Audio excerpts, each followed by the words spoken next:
From Washington, this is the HPS Macrocast with Hamilton Place Strategies and Markets Policy Partners. Good morning. It's Friday, May 28th. It's Tony Fratto. You're listening to the Macrocast.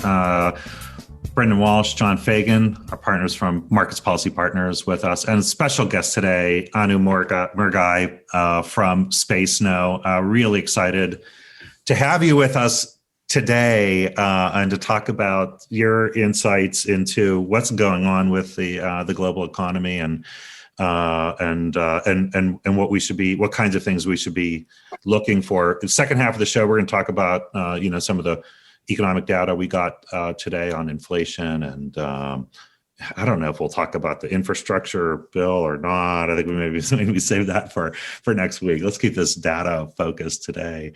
But Anu, so excited to have you with us today. As I always, my friend who, who's a I'm like sort of we're all sort of macro guys, and my micro guys always say, macro is just storytelling, but it's such good storytelling, but trying to figure out what is happening with the macro economy, where, overwhelming focus is on often on really lagged data, the stuff that we look at that gives the most, that gets the most attention, whether it's jobs or, spending, it's usually lagging.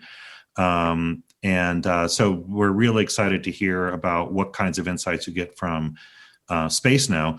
But first, how did you get there? I mean, you're a macro person, and you've been in the business for a while. So I'd love to hear how you found your way to spending your time with satellites. Sure. Well, thank you, Tony, for having me here. I started a long time ago my career in hedge funds. I'd come out of business school, was at JP Morgan, and got hired at Tiger Management early on. Started as a trader and sort of moved up the curve to running my own hedge fund, and then being a global macro portfolio manager at a couple of large hedge funds. Had a great time at Alpha 9 Asset Management for about 6 years. I think one of the things that I found in macro is, as the ability to get data and have high quality data increases, and the ability of some hedge funds to be able to process it quickly and pull it together quickly, means the amount of time it takes to price and a particular event into the market is getting shorter and shorter. And that means when you do traditional discretionary fundamental macro investing, it makes it, I think, a lot harder, because your chances of being wrong are just as quick as your chances of being right. It's a very simple way, I think, that I thought of it. And I felt it was time for me to move to a place where the wind was behind my back, where you were in this area of data, of the improvements in data. And so after I left Alpha 9, I joined Crux Informatics for a year. This was in 2019. Crux Informatics is a ETL business. What that means is a lot of financial companies, whether asset managers or banks, will bring in lots of different types of data into their systems, and then use that data for either trading or analysis or risk reporting. And the data comes in different flavors and types. It's different structures, different delivery systems, different sorts of methods to check whether it's coming on time and proper. And Crux does that job. They will bring in the data into their systems, check it, and then pipe it into your systems in the way that you need it. Yeah. It was a very interesting job, but to me, I'm closer to data itself and what the data means and how the analysis of it works. So I joined SpaceKnow last year. We at SpaceKnow have a very interesting product. What we do is we take satellite imagery and turn it into data for any type of customer. These aren't your satellites. These are satellites that are out there that you can access and get. Absolutely. And collect Absolutely. data.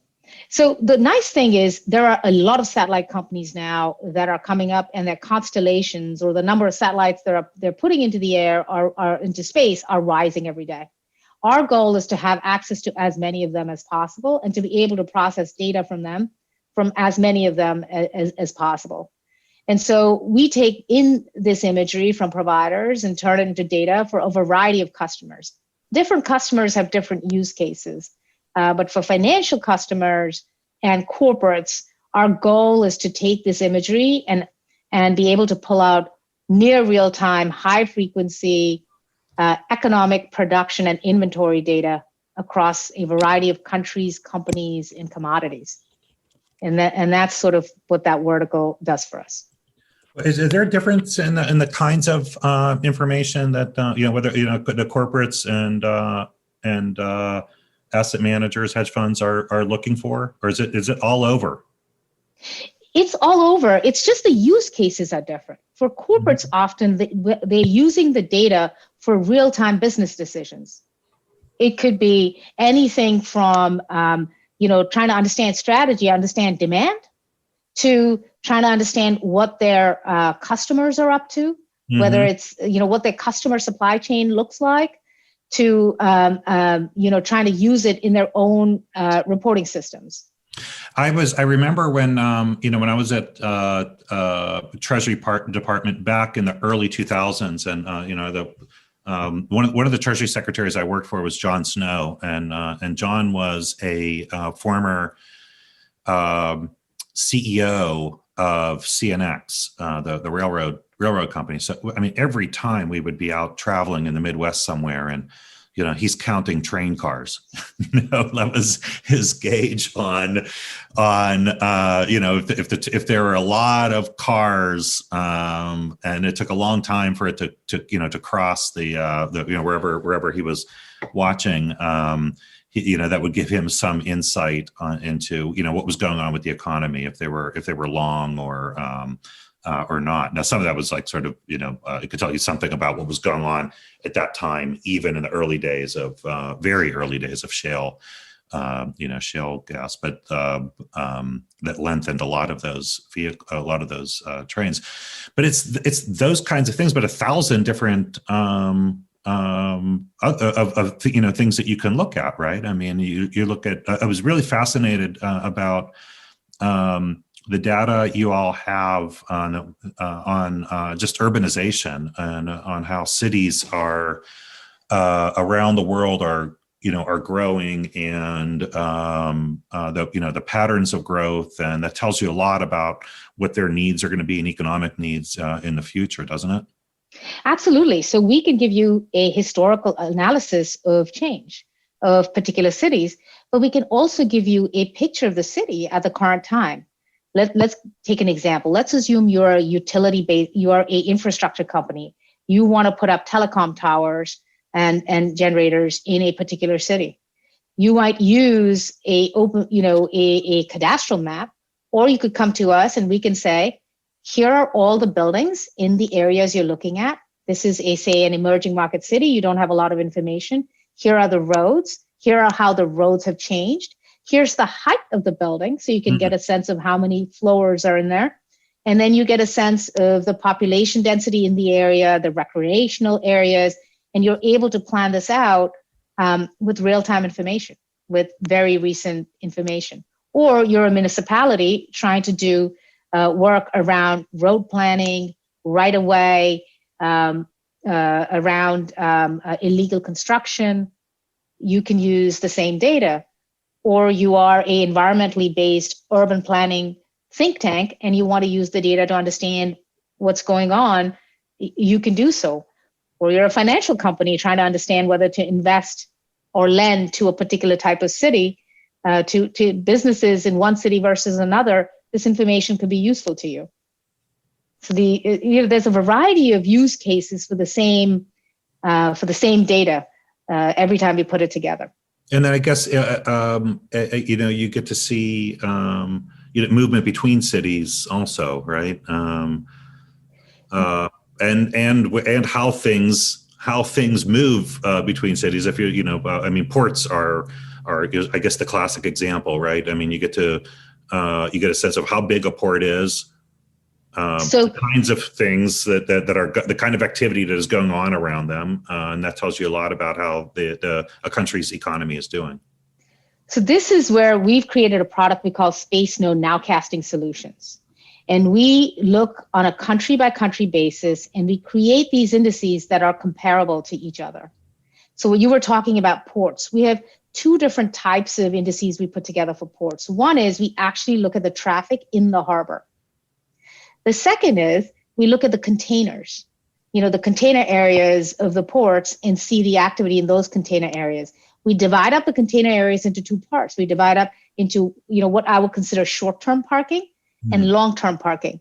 It's really interesting to see the behavior. Let me give an example. In the UK, last year, you had a pileup of containers at the ports because of supply chain issues. We saw that. You could see that the containers that were sitting right next to the shipping areas were piling up. And we were able to track that for you. And then the same time, the inland container areas where the long-term parking is had a different behavior, as you would imagine when there is a supply chain issue. Yeah. So we were able to capture that. So, and you could compare the UK to China if you wanted, or to other countries that we have in our data set. That's fascinating. And so those are the five key.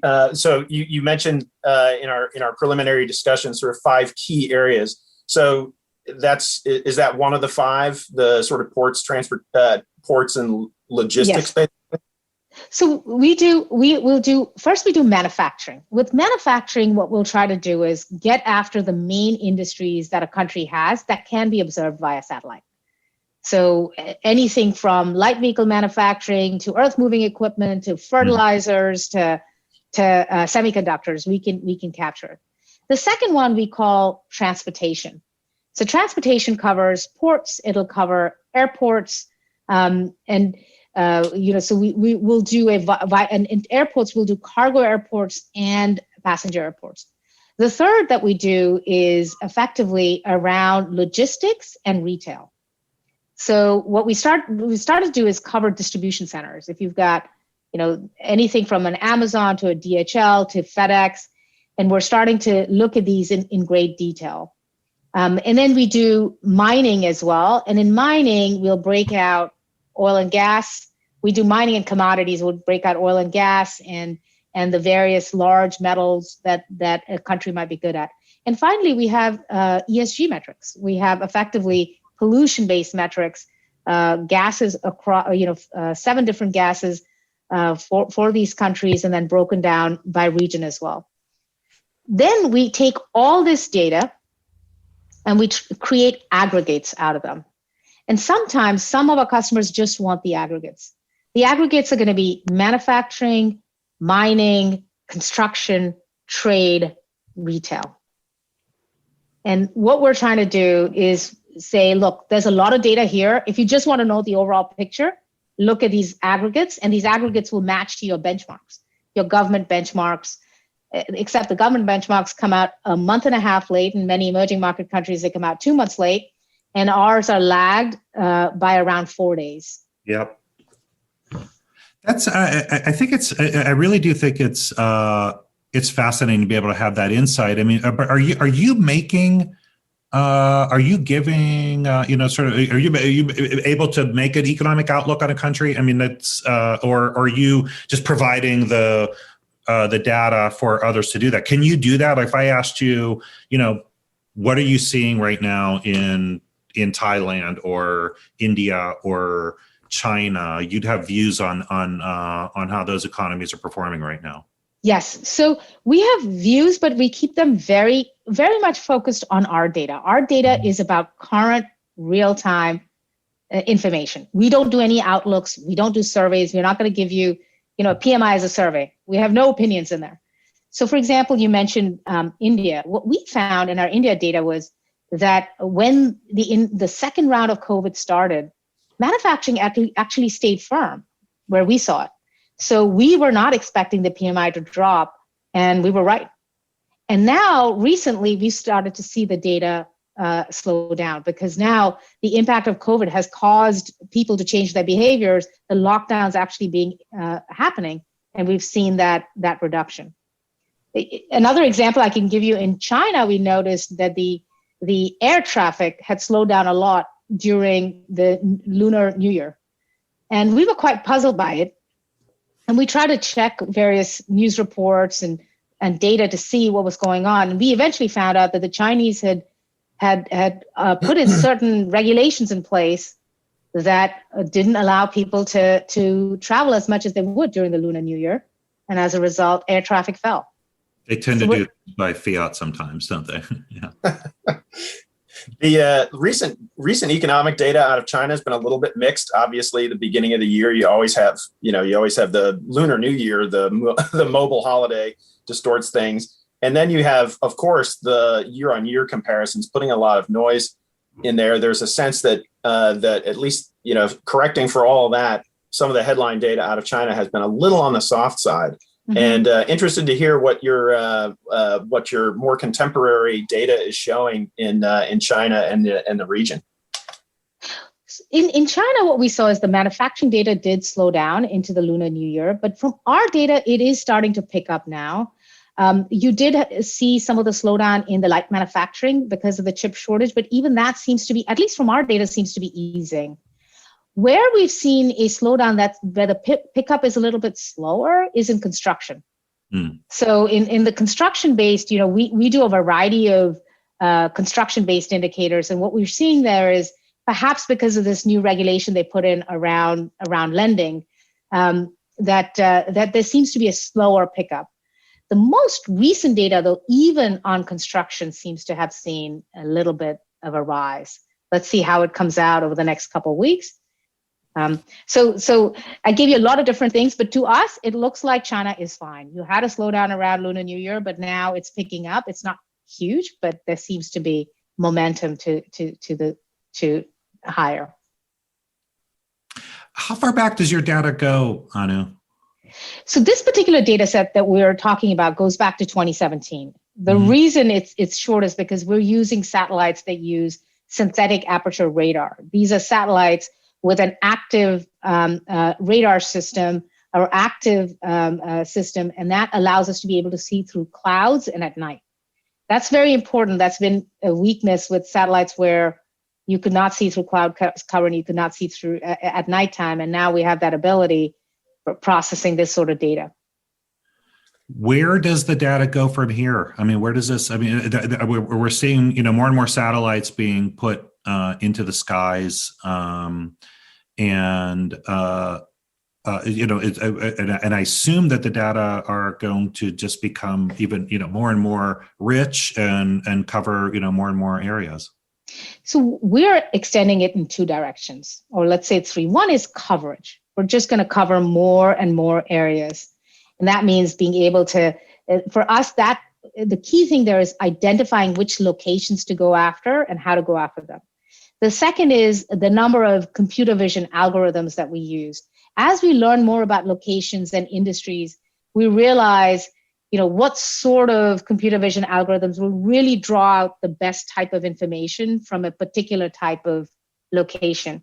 And as we do that, we're able to gain more information and add it to our data set. And finally, I think, and this is the fusion of data. Fusing our satellite-based data with AIS data that is also partly, satellite-based is really useful. AIS data tells you where ships are traveling, and a lot of information around that. And fusing with our data around port containers and traffic in ports can really give a company or an investor a full picture of whatever asset or country that they're looking at. Just having come from the hedge fund world, I went down to then work at the Treasury Department, seeing it's not obviously universal, but the gaps in information. Hedge funds can pony up for the kind of expensive, costly, sophisticated real-time data that you're able to get. The U.S. government has budget constraints and sort of old traditional ways of doing things there's always a sense from the outside that maybe the government knows all. And then when you get actually into the building, you realize just how far short of all is really known by these institutions. Is there a place? But that's a great question, John, because that's the United States. But we also have a project in Africa where actually we're in some countries that literally we're dealing with places that have never been mapped. They don't know what's out there, so I feel like you actually probably know what's out there, Yeah. How do you, is there a future where the sophistication of the data is that you have in the private sector is available or in competition with similar government initiatives? When do they kind of own their own data? So there are several questions in there. I'm going to go towards to me the most exciting one in this, which is the issue of scalability and price and availability of this data to people who previously would not have had it. So the first thing that I find exciting is prices of satellite imagery are effectively dropping. Yeah, that's amazing. Right. And so that is a huge one because you have so much imagery available, that price is dropping. Secondly, we constantly work to be able to give you high quality data from medium resolution or imagery. So you have various resolutions at which you can see things. The very high resolution data is imagery is most expensive, but our algorithms allow you to get a lot of information out of the medium resolution. The second thing about medium resolution is it also, there is no issue of potentially of privacy concerns. We can't see any license plates. We can't, so we're giving you aggregate data by nature. So that's also useful. All of that put together, and then the ability to build automated pipelines allows us to then price this data in a reasonable range so that a lot more people than before can now access it. And obviously, the more that access it, the more scalable it becomes. And that really, to me, is the eventual goal. We say it'll democratize the availability of this data. It really does, and commoditize it also, right? And if you think about like the sort of the evolution of capitalism in a way, right? It's like you had boats going out, and you had to figure out like ways to defray the risk, right? To spread the risk, right? So you create corporate entities who could share in the equity value of that boat going out that goes over the horizon, and you have no idea whether it's going to come back at all and what it necessarily is going to come back with, right? It was just like, if you think about like the lack of knowledge that you had at that time, right? Now you can, everything about it, how low it's sitting in the water, where it's going, you could track the speed, which ports it's going through, what's happening with full or empty containers at the port in these countries. And so that visibility and the commoditization of the visibility of everything that's going on from an economic standpoint should make us a little bit better at understanding what's going on and tailoring policy actually to meet what we're seeing in the real economy, but also for investors to have more certainty. I think it makes, I don't know, maybe like sort of trade finance becomes less of a great business, right? Like margins should collapse in things like trade finance and when they sent the first boat off, they actually thought it was going to fall off a cliff because the world was flat. But it is funny talking about this in the sort of vein of perfect information. This is the efficient market hypothesis, which is just buried and caveated and is but the idea that perfect information is priced into markets. But this is definitely closer than that. I mean, one of the things of the traditional cadence of macro was everybody waits, drum roll please, for the big monthly data point that's released by the BLS or some other agency. And then boom, it drops. And then everybody goes haywire reacting to it. But the progression of the information hasn't taken away that entirely. But from your experience, Anu, you think that you would say your clients are way ahead of these numbers before they come out. Yeah, not just investors, but almost more importantly, the businesses that are making decisions. I remember it was like 15 years ago. I grew up in Springfield, Massachusetts, which is ironically, Smith & Wesson is based in Massachusetts. So Massachusetts is one of the biggest gun producers. It's not quite as liberal as people think. But my uncle lived next door to Smith & Wesson, and he noticed that they were at night, the parking lot was filled. And it was because they were doing an extra, they add another shift. If you're not another shift, it's because people want to buy guns. So he bought the stock, and the stock went up a bunch. That was a big deal 15 yeyears ago. Now you guys know that immediately, you know? That's right. I mean, this is something that we discussed previously, but to me, if speaking as an ex trader, I mean, effectively with the availability of real-time information and the disaggregation with which it's available, you know, how do you trade, or how do you set up decision making where you're actually ahead? You're effectively left with flow-based analysis, right? Because that's always going to be that's psychology. Psychology never goes away, no matter how much you change it. You're left with liquidity-based analysis, and then effectively it's events. If the central bank surprises with a policy, if the federal government surprises with a policy, or COVID happens, or a vaccine is created that nobody expected, it becomes this sort of event-based trading in macro. And those are sort of your three elements, you know, along with arbitrage and you know, quickly lever moving. Carry. Yeah. You know, it's Lever carry is the No, but Anu, it brings up a really good point, because your data is probably right, but it might take the BLS 3 rounds of revisions to get to where you are. But the market trades on that first non-farm print.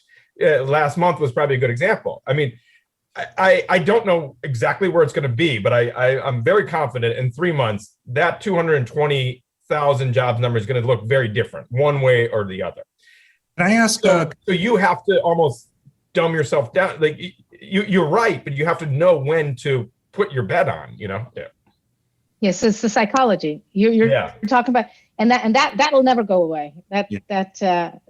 You know.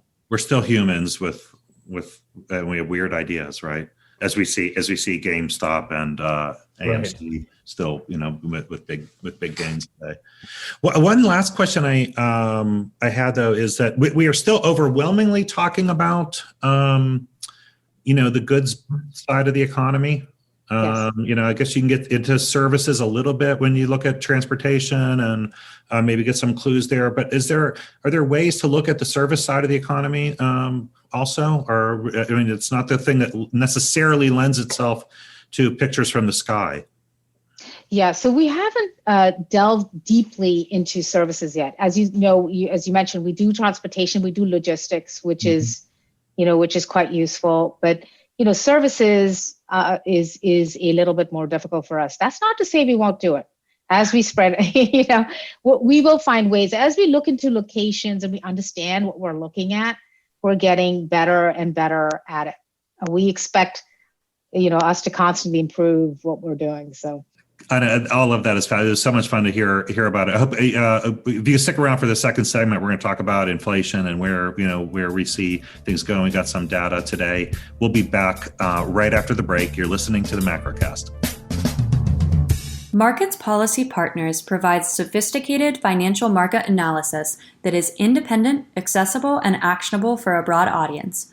Learn more at marketspolicy.com or visit them on Twitter at marketspolicy. All right, we're back on the Macrocast. Brendan, we got some data this morning. Yeah, so today we got the personal income and spending, which kind of, we had the big bounce last month because of the stimulus check. So it, base effects, the personal income was down 13%, but it was up 21% last month.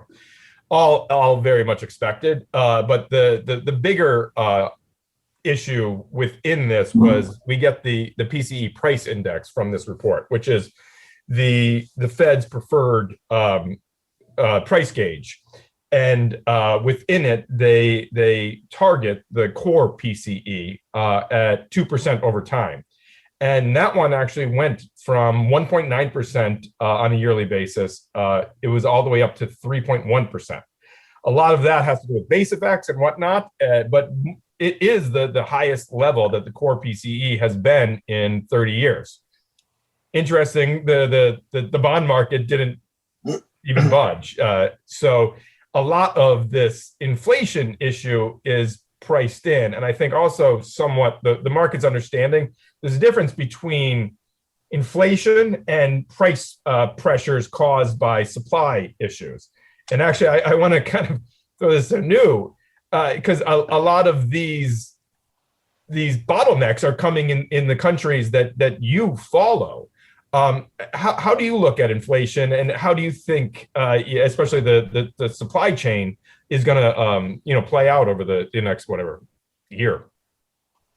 So I guess the question for me, and I'll throw it back to you after this, is whether this is supply chain driven inflation or demand push inflation, right? Great point. Yeah.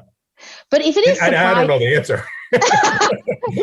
So if it is supply chain driven, in my opinion, that will start to ease up in whether it's 12 months, 18 months, that will start to ease up. And the reasons people we have will come back to work, and we'll cut logs, and we'll make semiconductors.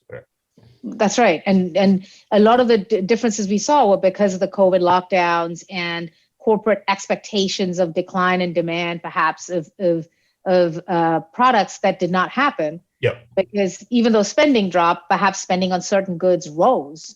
Yeah. There was a substitute. Used car was a perfect example. You couldn't take public transportation, so people bought used cars, and now there's no more used cars.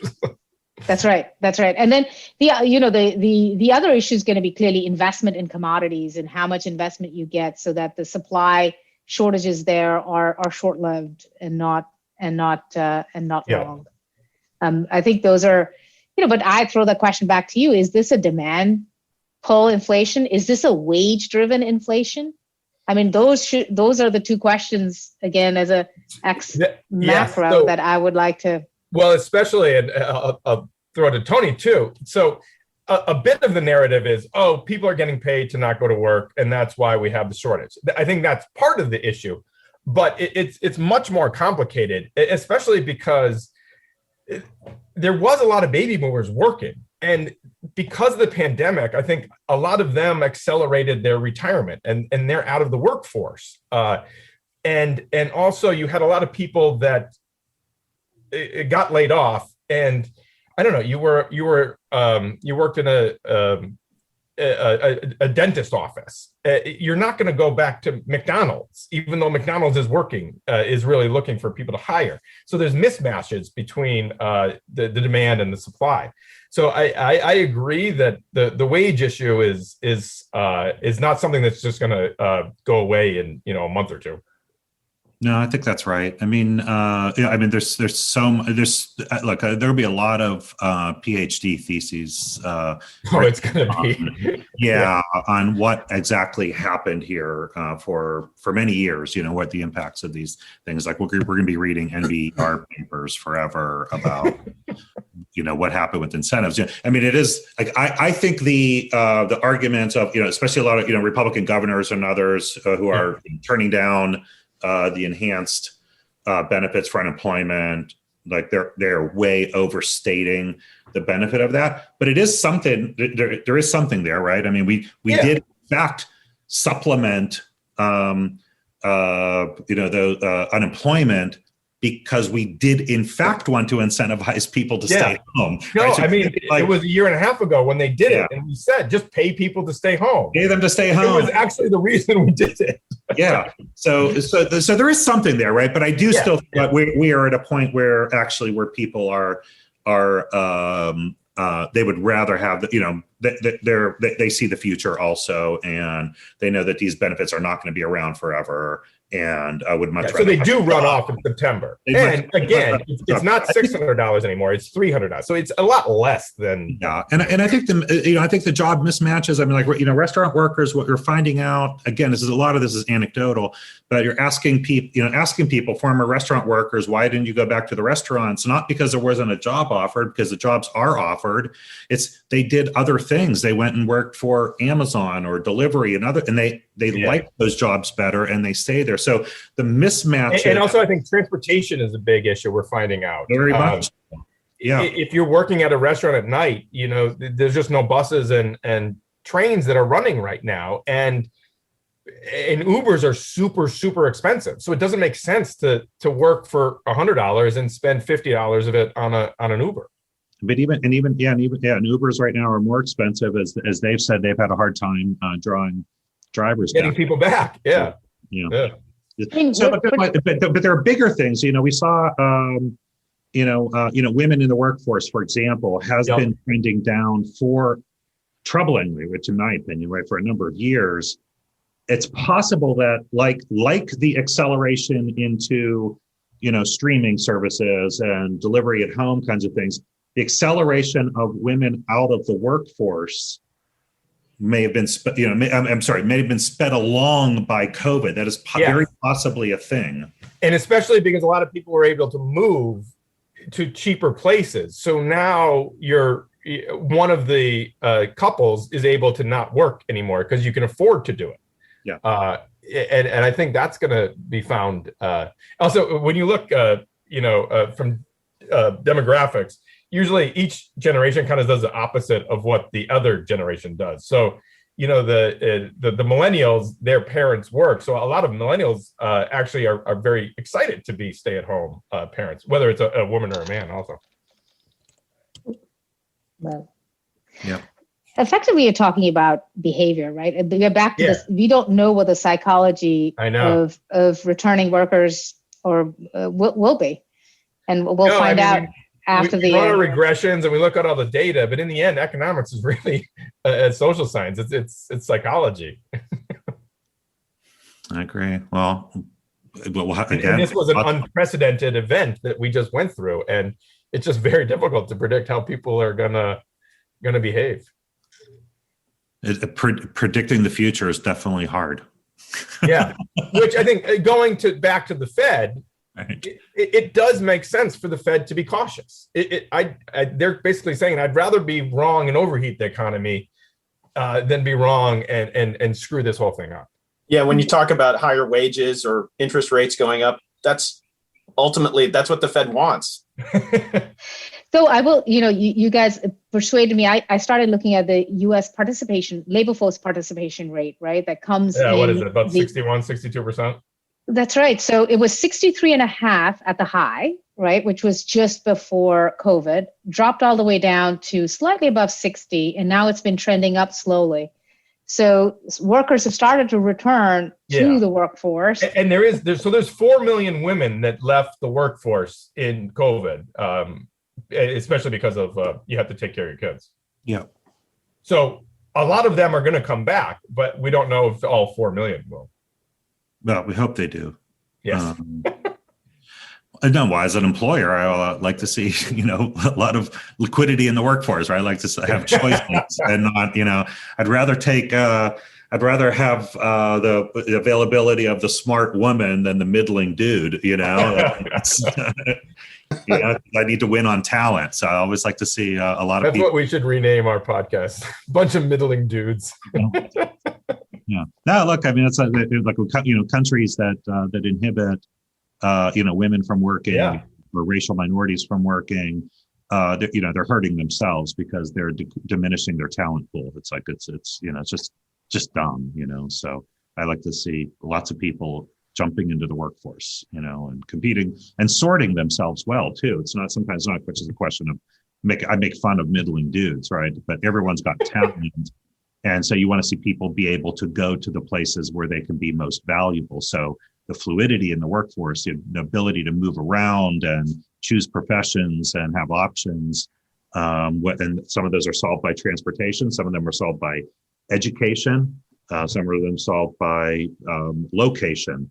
and so we want to see a lot more of that, and let people get to the places where they can add the most value to the economy, and then we're all better off. Guys, awesome show. Really